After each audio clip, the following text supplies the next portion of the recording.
مگه تو به من نگفتی که عکسامو پاک میکنی ها؟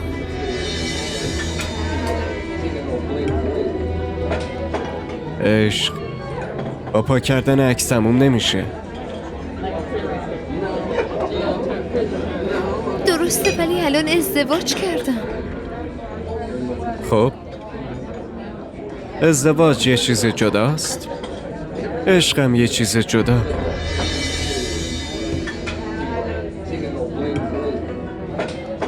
ببین اگه واقعا منو دوست داری پس به هم احترام بذار، به فکر آبروم باش.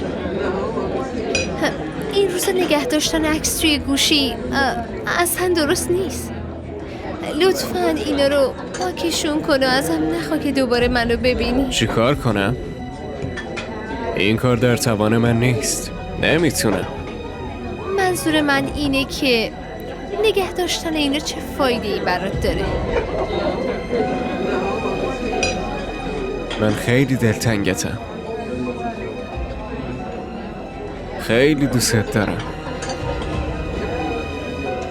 اینا پیامای تو نه؟ اینا رو واسه من میفرستادی مگه نه؟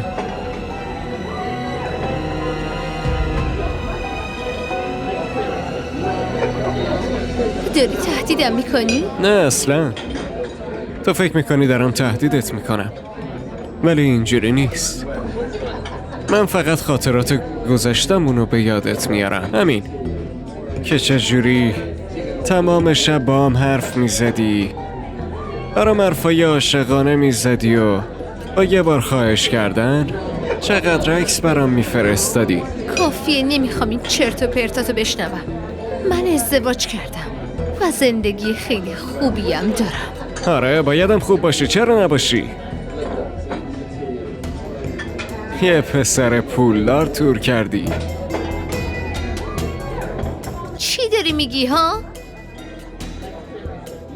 تمام احساساتت، تمام آرزوهاتو خوب میشناسم. لباسای گرون، هتلای 5 ستاره، ماشینای بزرگ. اوه یادم اومد. الان چه ماشینی زیر پاته؟ داداش واسه زن گرفتن من کاری کردین یا همه عمر باید بهت نهار بدم؟ نه هنو با مادرش حرف زده، به فکرته. خوبه. تو آدم بیشعور و احمقی هستی.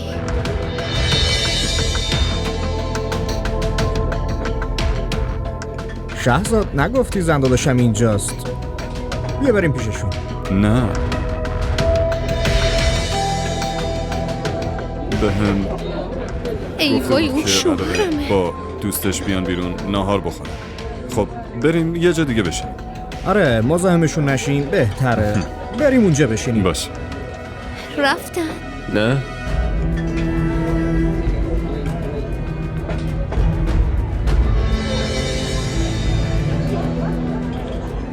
رفتن؟ نشستم. حتما منو با تو دیده. چی بگم بهش؟ گوش کن، من میرم. اگه یه بار دیگه بهم زنگ زدی یا اومدی دیدنم به خدا میکشمت. بشین. ول کن. آرام باش، بشین، چیزی نمیشه.